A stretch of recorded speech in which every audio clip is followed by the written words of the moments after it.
નમસ્કાર, ગુજરાત ન્યૂઝ સાથે હું રેશમા આપનું સ્વાગત કરું છું। નજર રાખીએ અત્યાર સુધીના સમાચારો પર।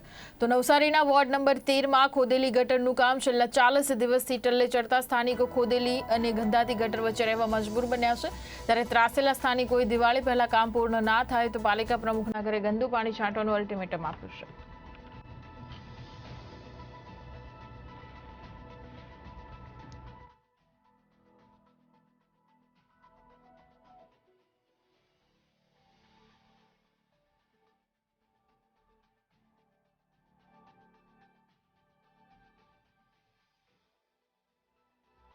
આ 40 દિવસથી નગરપાલિકા ખાડો ખોદીને ગઈ છે, ફક્ત 2 દિવસ કામ કરવા આવી છે।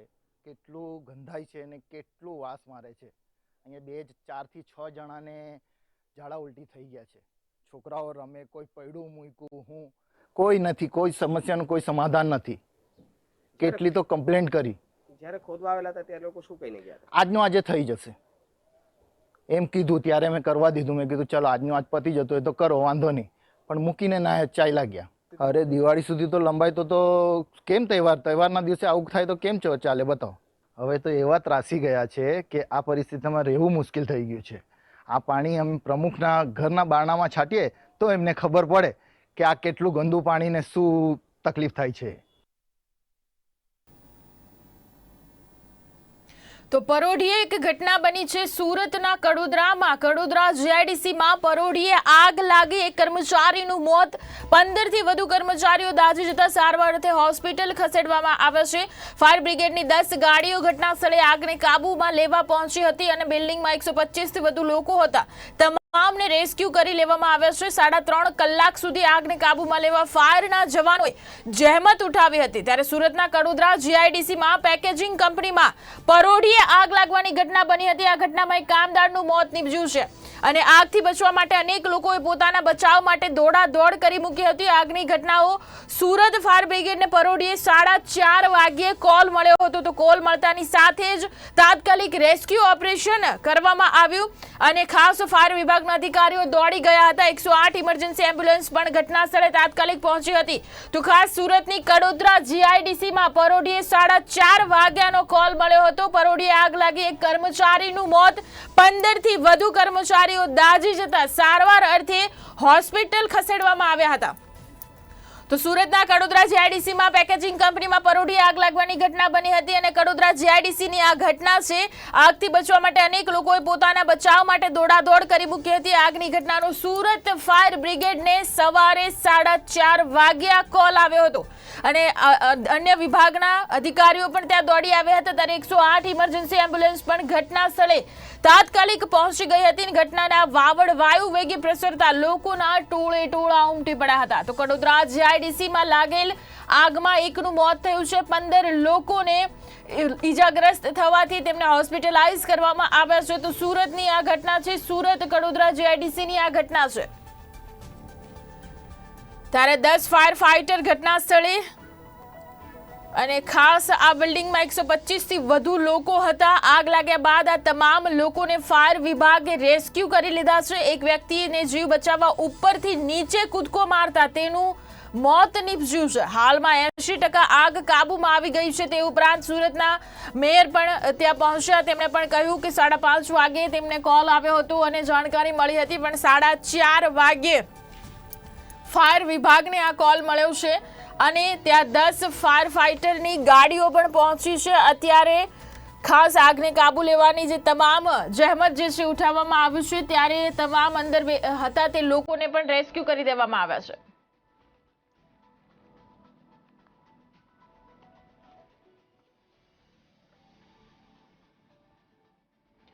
તો સુપરવાઇઝર, પાયલોટ અને 108ના ડોક્ટર ખડેપગે ત્યાં સારવાર આપી રહ્યા છે। તમામને ઝડપી હોસ્પિટલ પહોંચાડવામાં તેઓ સફળ રહ્યા છે। ત્યારે 15 કામદારોને સારવાર અર્થે 108માં સુરતની સ્વીમેર હોસ્પિટલમાં ખસેડવામાં આવ્યા છે। તો કડોદરા જીઆઈડીસીમાં લાગેલા આગમાં એકનું મોત છે। એ વ્યક્તિ ઉપરથી નીચે બચવા માટે કૂદી પડ્યો હતો અને તેનું મૃત્યુ થયું છે।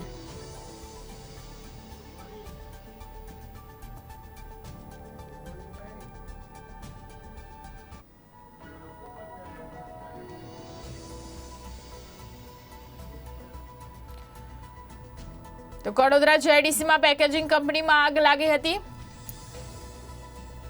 તો આ અંગે વધુ વિગત આપવા મારી સાથે મારા સંવાદદાતા સુરતથી મયુર મિસ્ત્રી જોડાઈ ગયા છે. મયુર, જણાવશો કે અત્યારે હાલની કડોદરા જેઆઈડીસીમાં આગ લાગતા જે અફરાતફરીનો માહોલ સર્જાયો હતો, હાલની પરિસ્થિતિ શું છે? અપડેટ આપો.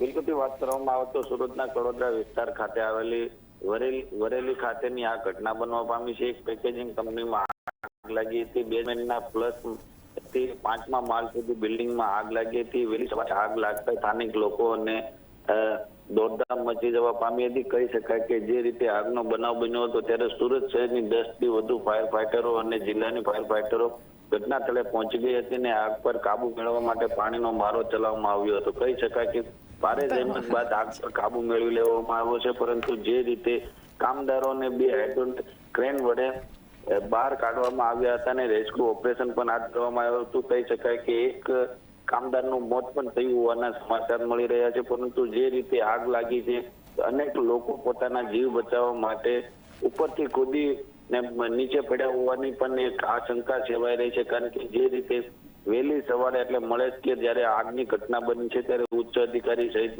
તાલુકા મામલતદાર પણ ઘટના સ્થળે પહોંચી ગયા હતા. હાલ તો આગ પાછળનું કારણ જાણી શકાયું નથી, પરંતુ હાલ તો કુલિંગનું કામકાજ યથાવત છે. જે તે સાથે જ ખાસ અત્યારે કેટલા લોકો અહીંયા ઘાયલ થયા છે અને તેમની સારવાર કરવામાં આવી રહી છે, તેમની શું અપડેટ છે? બિલકુલ વાત કરવામાં આવે તો હાલ તો માત્ર એકનું મોત થયું હોવાના સમાચાર મળી રહ્યા છે અને પરિસ્થિતિ કાબુમાં હોવાની હાલ ફાયર ઓફિસરો જણાવી રહ્યા છે, પરંતુ જે રીતે મળે કે આગ લાગી છે ત્યારે રાજપાળીમાં કામ કરતા લોકો પણ આ બિલ્ડિંગની અંદર હતા, કંપનીની અંદર હતા, પરંતુ અહીંયા કેટલા લોકોના મોત થયા છે કે કોની જાનહાની થઈ છે તે હાલ હજી જાણી શકાયું નથી. જી મયુર, આભાર આપનો મારી સાથે જોડાવા બદલ. તો કડોદરા જેઆઈડીસીમાં આગ લાગતા અફરાતફરીનો માહોલ સર્જાયો હતો. અત્યારે પરિસ્થિતિ કાબુમાં છે અને ફાયર ઓફિસરો દ્વારા પણ કહેવામાં આવી રહ્યું છે, રેસ્ક્યુ પણ કરી લેવામાં આવ્યું છે. 125 જેટલા લોકોનું રેસ્ક્યુ ત્યાંથી કરી દેવામાં આવ્યું છે. ક્રેનથી તેમનું રેસ્ક્યુ કરવામાં આવ્યું છે અને સુરત કડોદરા જેઆઈડીસીમાં આગ લાગી તે કારણોસર એક વ્યક્તિ પોતાનો જીવ બચાવવા માટે ઉપરથી નીચે કૂદી પડ્યો અને તેમાં તેનું મૃત્યુ થયું છે. 15 થી વધારે લોકોને સ્વીમેર હોસ્પિટલની અંદર પણ ખસેડવામાં આવ્યો છે. તેમની સારવાર અત્યારે ચાલી રહી છે.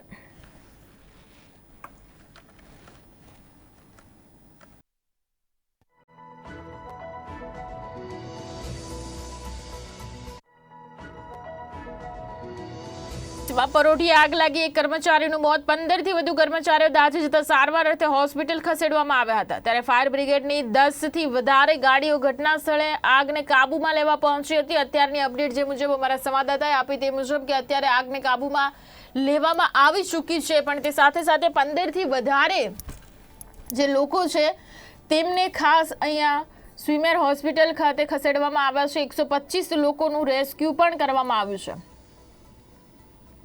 કડોદરા જેઆઈડીસીમાં આગ લાગવાની આ ઘટના 3.5 કલાક સુધી આગને કાબુમાં લેવા ફાયરના જવાનોએ જહેમત ઉઠાવી હતી.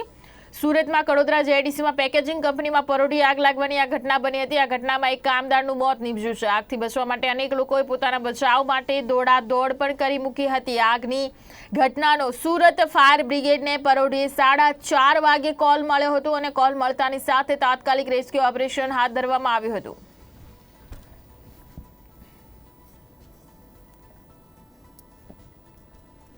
તો કડોદરા જેઆઈડીસીમાં લાગેલ આગમાં એકનું મોત અને 15 લોકોને સ્વીમેર હોસ્પિટલ ખસેડવામાં આવ્યા.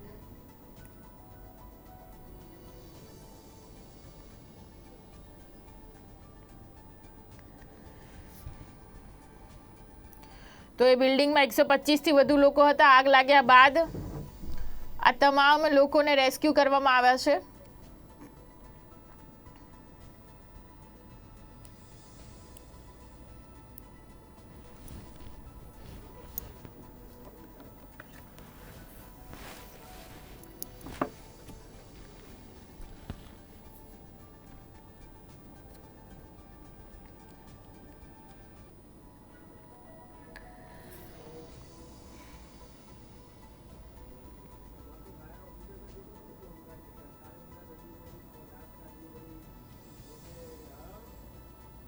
તો કડોદરા જેઆઈડીસીમાં પેકેજિંગ કંપનીમાં આગ લાગી હતી.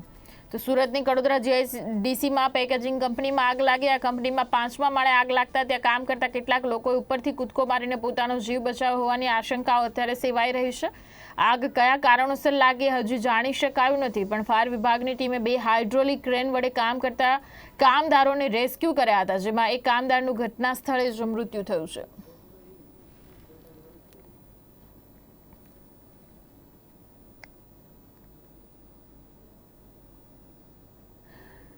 અવારનવાર આવી ઘટનાઓ સતત બનતી રહે છે. લોકો પોતાના જીવ ગુમાવે છે.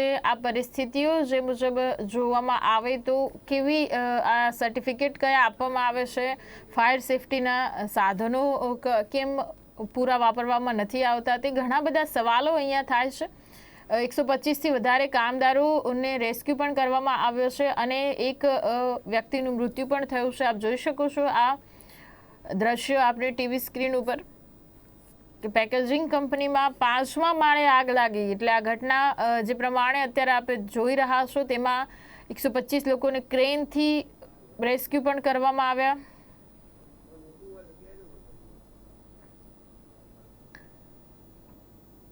તો 10થી વધારે ફાયર ફાઇટરની ગાડીઓ પણ ત્યાં પહોંચી હતી.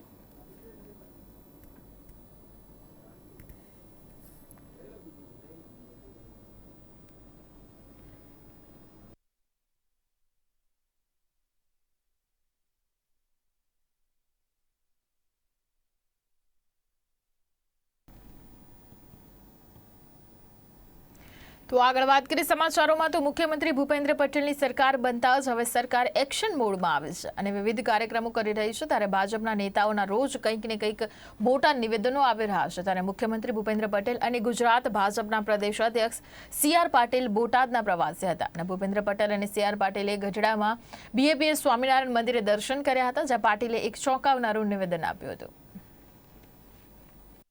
ભાજપના પ્રદેશ અધ્યક્ષ CR પાટીલે બોટાદ જિલ્લાના ગઢડામાં BAPS સ્વામિનારાયણ મંદિરે દર્શન કર્યા બાદ તાજમહેલને લઈને એક નિવેદન આપ્યું હતું. કાર્યક્રમમાં અક્ષરધામ વિશે CR પાટીલે મોટી વાત કરતા કહ્યું કે હવે મંદિરો ભવિષ્યમાં બનશે કે કેમ તેના પર શંકા થાય છે. તાજમહેલ કરતાં દિલ્હીના અક્ષરધામના દર્શન કરો. જેમને તાજમહેલ પસંદ પડ્યો તેમની નજરમાં ખામી, પણ મારી નજર સારી છે. મારી નજરે તાજમહેલ કરતાં અક્ષરધામ સારું છે. આપ સૌ જે અલગ અલગ મંદિરો દ્વારા જે નિર્માણ કરી રહ્યા છો, આવા મંદિરો કદાચ ભવિષ્યમાં બનશે કે કેમ એ આપણને શંકા થાય છે. હું તો દિલ્હીનું અક્ષરધામ અને તાજમહેલ બંને જોયા છે. કોઈને જો એમાં તાજમહેલ વધારે પસંદ પડ્યો હોય તો એની નજરમાં ખામી હશે. મારા નંબર બરાબર છે. મને એમ લાગે છે કે તાજમહેલ કરતાં દિલ્હીનું અક્ષરધામ એ જોવાથી જ તમે ધન્ય થઈ શકો, ધન્યતા અનુભવી શકો. અને એટલા જ માટે આવા જે વાસ્તુના નિર્માણ એ આપણા દ્વારા થઈ રહ્યો છે, એનાથી ઇતિહાસ સચાવવાનો છે. લોકોને એમાંથી પ્રેરણા પણ મળવાની છે અને આપણા દેશની જે છબી આખા દુનિયામાં છે એમાં ખૂબ સારો વધારો પણ થવાનો છે. સંપ્રદાય જેટલું કામ કરે છે, સરકાર પણ એમની સાથે હોય છે અને ભારતીય જનતા પાર્ટીની સરકાર હોય એમાં આદરણીય વડાપ્રધાન શ્રી નરેન્દ્ર મોદી સાહેબ હોય, આપની બધી જ સેવાકીય પ્રવૃત્તિથી જાણે છે. એક એક સ્થાન ઉપર કે અહીંયા મુખ્યમંત્રી હતા ત્યારે ફર્યા છે. આપના એક એક કામથી પોતે પણ વાકેફ છે અને અમારા મુખ્યમંત્રી પણ આમ તો કેવી રીતે રાજકારણમાં આવી ગયા એ તપાસનો વિષય છે. ખરેખર ખૂબ ભોળા સહજ ભાવે અમારે ઘણીવાર એમને ખભો પકડીને ચેતવવા પડે કે સાહેબ જરા ધીમું, આ સામેવાળાથી સાચવવા જેવું છે. પણ એ એમ કહે છે ના, આપણને તો બધાના આશીર્વાદ છે. ભલે એની દાનત ખરાબ હશે પણ એ છેતરીને પણ કંઈ પામી શકશે નહીં અને છેતરવાથી કંઈ મેળવી શકશે નહીં. એ ચોક્કસ એવો આત્મવિશ્વાસ એમને છે, કેમ કે એમને પણ ઘણા બધા સંતો સહિત બધાના આશીર્વાદ છે. ગુજરાતની પ્રજાના આશીર્વાદ પણ એમની સાથે છે. એટલું જ નહીં, નવા મુખ્યપ્રધાન ભૂપેન્દ્ર પટેલના ભોળા સ્વભાવને લઈને પણ પાટીલે નિવેદન આપ્યું હતું. તેમણે કહ્યું હતું કે મુખ્યમંત્રી રાજકારણમાં કઈ રીતે આવ્યા તે તપાસનો વિષય છે. મુખ્યમંત્રી ખૂબ જ ભોળા માણસ છે. મુખ્યમંત્રી ભલે ભોળા છે પણ તેમને કોઈ છેતરી નહીં શકે.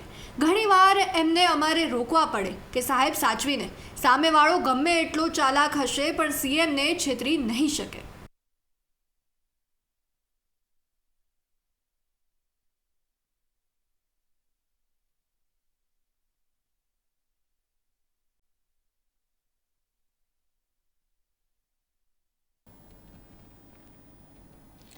તો 19મી ઓક્ટોબરે ઇસ્લામ ધર્મના મહાન પૈગંબર હઝરત મોહમ્મદ સાહેબનો જન્મદિવસ આવી રહ્યો છે, જેને મુસ્લિમ સમાજના લોકો ઈદે મિલાદ તરીકે ઉજવે છે અને જુલુસ પણ કાઢે છે. ગયા વર્ષે એટલે 2020માં કોરોનાને કારણે જુલુસ કાઢવામાં આવ્યો ન હતો, ત્યારે આ વર્ષે કોરોનાના કેસો કાબૂમાં હોવાથી રાજ્ય સરકાર દ્વારા કોરોનાની ગાઈડલાઈન મુજબ શરતોને આધીન ઈદે મિલાદના જુલુસને પરવાનગી અપાઈ છે. જુલુસમાં 15 વ્યક્તિઓ અને એક જ વાહન સામેલ થઈ શકશે. માત્ર દિવસ દરમિયાન જ જુલુસ નીકાળવા પર મંજૂરી અપાઈ છે.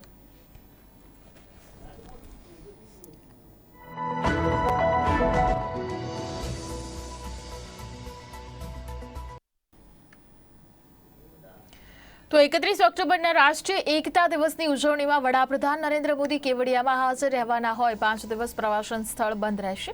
28 ઓક્ટોબરથી 1 નવેમ્બર સુધી કેવડિયામાં પ્રવાસન સ્થળ બંધ રાખવાની સ્ટેચ્યુ ઓફ યુનિટી તંત્રએ વેબસાઇટ પર નોટિસ મૂકીને સત્તાવાર જાહેરાત કરી છે. દર વર્ષની જેમ પ્રોટોકોલ મુજબ ઓનલાઈન ટિકિટ બંધ કરી દેવામાં આવી છે. નોંધનીય છે કે 30 ઓક્ટોબરે પ્રધાનમંત્રી નરેન્દ્ર મોદી કેવડિયા પહોંચશે અને 30 ઓક્ટોબરના સાંજે નર્મદા આરતી કરી ઘાટનું લોકાર્પણ કરશે અને કેવડિયામાં રાત્રિ રોકાણ કરશે. 31 ઓક્ટોબરે રાષ્ટ્રીય એકતા પરેડને સલામી આપશે.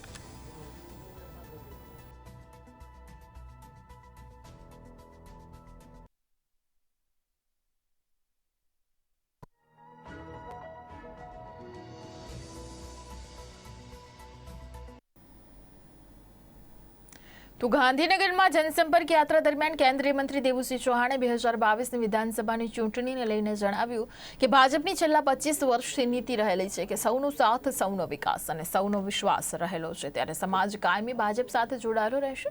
જમ્મુના પૂંછ સેક્ટરમાં ગઈકાલે આતંકવાદીઓ સાથે થયેલી અથડામણમાં ગુજરાતનો યુવાન શહીદ થયો હતો, ત્યારે કેન્દ્રીય મંત્રી દેવુસિંહ ચૌહાણે કહ્યું કે ગુજરાતના આ યુવાને નાની ઉંમરમાં મા ભારત માટે પોતાની પ્રાણનું બલિદાન આપ્યું છે, તેને હું શ્રદ્ધાંજલિ આપું છું.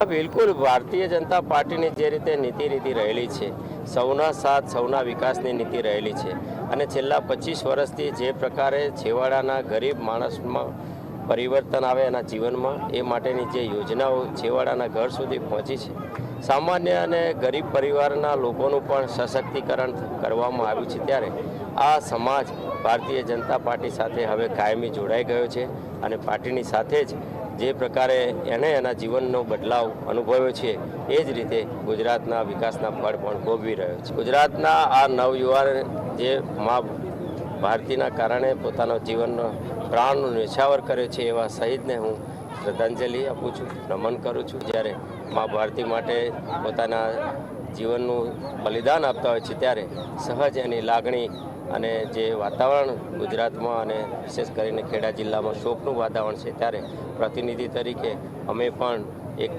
શોક અનુભવીએ છીએ અને એના પરિવારજનોને આ દુઃખની ઘડીમાં એના પડખે ઊભા રહેવાની અમારી ફરજ પણ છે અને એને મદદ કરવા માટે જે પણ અમે કરવાની તૈયારી છે.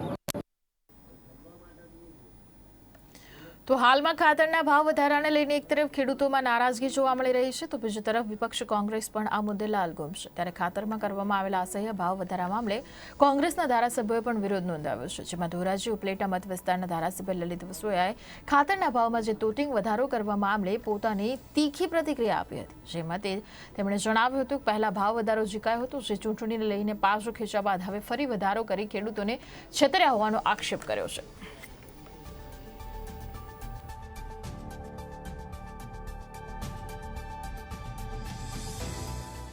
ખેત ઉત્પાદન માટે જરૂરી એવા રાસાયણિક ખાતરોના ભાવમાં તોતિંગ વધારો તાલુકા પંચાયત, જિલ્લા પંચાયત, કોર્પોરેશનોની ચૂંટણી વખતે કરવામાં આવ્યા અને પાછળથી સબસિડીની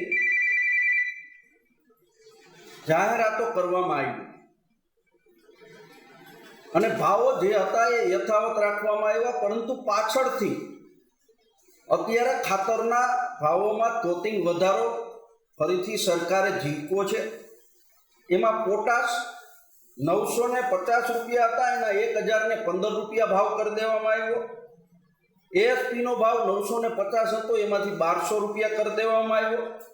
એનપીકેનો ભાવ 1185 રૂપિયા હતો, એમાંથી 1450 રૂપિયા જેટલો કરાવી દેવામાં આવ્યો અને એમોનિયા સલ્ફેટ જે 650 રૂપિયાનું ખેડૂતોને મળતું હતું, એના 775 રૂપિયા ભાવ વધારો કરી દેવામાં આવ્યો. ચૂંટણી વખતે મતદારોમાં અને ગ્રામ્ય વિસ્તારનું મતદાન હતું, એટલે ખેડૂતો મોટા મતદારો હોય અને ઊંધી અસર ન પડે એટલા માટે ત્યારે ભાવ વધારો સ્થગિત કર્યા પછી ધીરે ધીરે આ રાજ્યની સરકાર અને કેન્દ્રની સરકારે ખાતરમાં ભાવ વધારો કરી ખેડૂતો આઈને મોટી છેતરપિંડી કરી છે, ખેડૂતોને છેતરવાનો પ્રયત્ન કર્યો છે.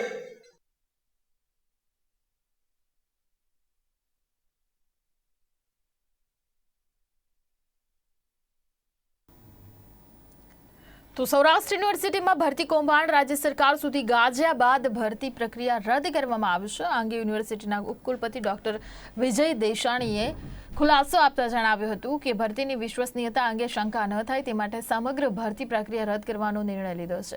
જોકે સવાલ એ છે કે જો ભરતી પ્રક્રિયામાં દાળમાં કાળું નથી તો શા માટે સમગ્ર પ્રક્રિયા રદ કરવી પડી? એક તરફ યુનિવર્સિટી પારદર્શક વહીવટની વાતો કરે છે તો બીજી તરફ ઉમેદવારોના નામ વોટ્સએપ ગ્રુપમાં આવે તે અતિ ગંભીર બાબત છે. જોકે આ અંગે ઉપકુલપતિએ જણાવ્યું કે ભરતી પ્રક્રિયા વધુ સરળ અને પારદર્શક બનાવવા ભવિષ્યમાં સમગ્ર પ્રક્રિયાની વિડીયોગ્રાફી થાય તેવો નિર્ણય લેવામાં આવશે.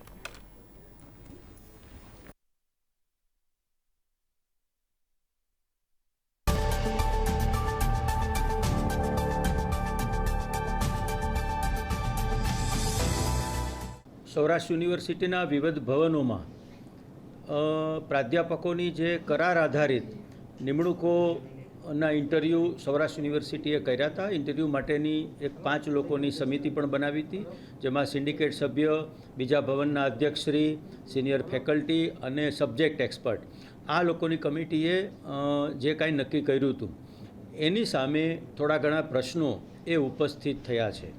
ગઈકાલે જ ગુજરાત રાજ્યના આદરણીય શિક્ષણ મંત્રી શ્રી જીતુભાઈ વાઘાણી સાહેબનું માર્ગદર્શન લઈ અને અમારા આદરણીય કુલપતિશ્રીએ વાત કરી છે અને કોઈને સહેજ પણ શંકા શું કામ ઉપજે એવા હેતુથી આ તમામ ઇન્ટરવ્યૂ ગઈકાલે સૌરાષ્ટ્ર યુનિવર્સિટીએ રદ કર્યા છે.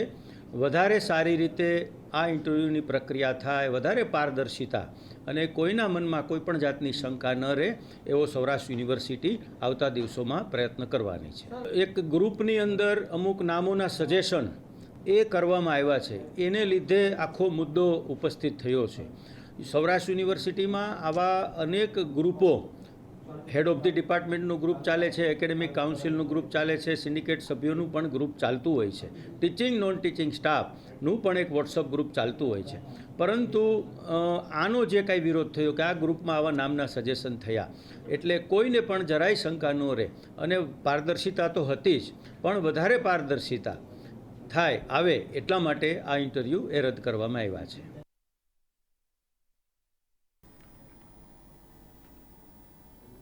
તો આ તો અત્યાર સુધીના સમાચાર. વધુ સમાચારો માટે ખાસ જોતા રહો ગુજરાત ન્યૂઝ સત્યની સાથે. નમસ્કાર.